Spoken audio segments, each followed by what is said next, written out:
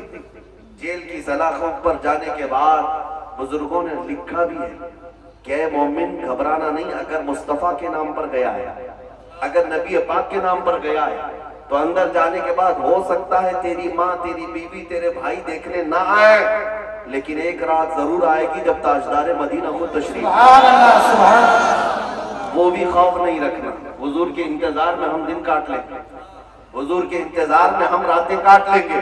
اور رہی بات پھانسی کی، اس کے متعلق بھی روایتیں موجود ہیں کہ جن جن غلاموں کو ظالموں نے اپنے ہاتھوں سے قتل کیا یا پھانسی پر چڑھایا، پھندا بعد میں لگا، چہرہ مصطفیٰ پہلے موجود۔ نبی پاک صلی اللہ تعالیٰ علیہ وسلم تشریف فرما تھے۔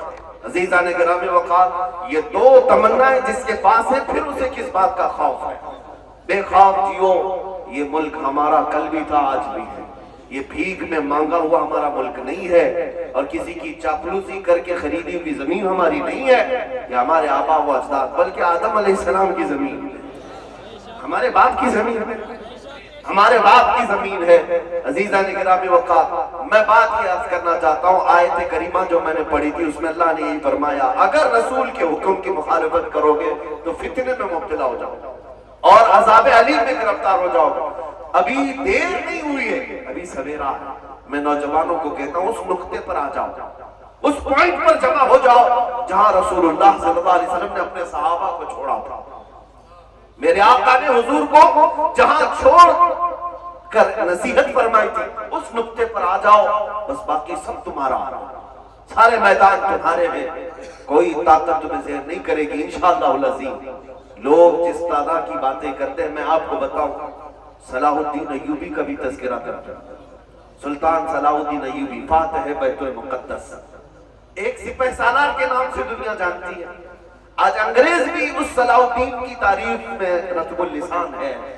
انگریز بھی کہتا ہے ویسا جرنیل ہم نے نہیں دیکھا۔ کیوں جانتے ہیں؟ انگریزوں کی کتاب میں لکھا ہوا ہے صلاح الدین ایوبی نے 18 سال تک جنگیں لڑی صلیبیوں کے ساتھ، عیسائیوں کے ساتھ، لیکن اس میں لاکھوں قیدیوں کو اپنے ہاتھوں سے آزاد کیا۔ آزاد کرنے کی عادت بہت زیادہ تھی۔ کس کی؟ صلاح الدین ایوبی کی۔ شہادت ہے مطلوب و مقصود مومن، نہ مانے غنیمت نہ کشور کشائی۔ ایک عاشق رسول کا جو مقصود ہوتا ہے نا، وہ یہ نہیں ہے کہ صرف گردنیں اڑانا، اس کا مقصود جو ہوتا ہے وہ اللہ اس کے رسول کی رضا۔ صلاح الدین ایوبی کے ساتھ ایک وقت ایسا بھی آیا جب آپ بیمار ہو گئے۔ اس بیماری کے عالم میں مسلمانوں کے ایک قافلے پر ایک عیسائی جرنیل نے حملہ کیا، برنس نام تھا اس نے حملہ کیا اور سارا مال لوٹ لیا، کوڑے لگایا، عورتیں بھی تھی، بچے بھی تھے اور بھی لوگ تھے، لیکن مارتے مارتے اس ظالم نے کیا کہا تھا جانتے ہو؟ اے مسلمانوں، پکارو اپنے محمد کو بلاؤ، کیوں تمہاری مدد کے لیے نہیں آتا؟ معاذ اللہ رب العالمین، جب وہ اس طرح کے تانے دے دے کر کے مال لوٹ رہا تھا اور سارے لوگوں کو نہتا پا کر کے مار رہا تھا، لوٹا ہوا قافلہ، یہ تاراج قافلہ جب واپس لوٹا تو صلاح الدین ایوبی سے شکایت کی کہ سلطان اسلام ہمارے ساتھ ایسے معاملات ہوئے۔ یہ وہ حالات تھے جب صلاح الدین سخت بیمار تھے، جس کو مرگ الموت کہا جاتا ہے، یعنی موت کی بیماری، مرگ الموت، موت کی بیماری جس کو کہا جاتا ہے۔ لوگ عیادت کے لیے آ رہے تھے، لیکن صلاح الدین ایوبی نے جیسے ہی یہ بات سنی، اللہ کی بارگاہ میں ہاتھ پھیلایا، کہا اے رب ذوالجلال، تو نے صلاح الدین کو ہر چیز عطا کی، بس تیرا یہ ناچیز بندہ، عاجز بندہ اتنی بھیک مانگتا ہے کہ میری عمر کو اتنی لمبی کر دے کہ میں برنس کا سر اڑا جاؤں، اتنی زندگی اور دے دے۔ کیوں؟ اس لیے کہ نبی پاک صلی اللہ تعالیٰ علیہ وسلم کو اس نے تانا مارا، مومنین سے یہ کہا نا کہ محمد کو بلا۔ صلاح الدین ایوبی بیماری کے عالم میں یہ دعا کرتے رہے، 2.5 سال کا عرصہ گزرا، 2.5 سال کے بعد آپ شفا یاب ہوئے، صحت مند ہوئے، اور اس کے بعد کھڑے ہوئے اور تلوار لے کر کے نکلے، مومنین کی فوج کو جگہ جگہ روانہ کیا، مار کے ہوئے۔ ایک دن وہ آ بھی گیا جب یہ برنس ہتھے چڑھ گیا مسلمانوں، ہاں گرفتار ہو گیا، اور مسلمان جب فاتح کی حیثیت سے بیت المقدس میں آئے اور اس برنس کو پکڑ کر کے لائے، صلاح الدین ایوبی کی عادت تو تھی کہ گرفتار قیدیوں کو روز آزاد کرتے تھے۔ اس دن بھی جتنے قیدی آئے تھے ان میں سے اکثر کو آزاد کیا۔ جب برنس کا نمبر آیا اس نے کہا اے صلاح الدین، تمہاری عادت تو ہمیں پتا ہے کہ تم گرفتار قیدیوں کو معافی کے بعد آزاد کر دیتے ہو، میں بھی معافی مانگتا ہوں، مجھے اپنے وطن جانے دے دو۔ صلاح الدین ایوبی نے ایک تاریخی جملہ کہا، اے برنس، اگر تجھے میں معاف کر دیا تو اللہ کا عذاب مجھے گرفتار کر دے، میں اللہ کے عذاب میں گرفتار ہو جاؤں گا۔ تیری زبان سے میں نے وہ نازیبا کلمہ سنا ہے جس کو ایک مومن سن کر کے زندہ رہنا بیکار سمجھتا۔ صلاح الدین ایوبی نے تلوار لہرائی اور اس کی گردن پر رکھ کر کے کہا، آج سے 2.5 سال پہلے تو نے مسلمانوں سے کہا تھا کہ بلاؤ محمد کہاں ہے، دیکھ اس محمد نے صلاح الدین کو بھیجا ہے تیرا سر قلم کر۔ سبحان اللہ۔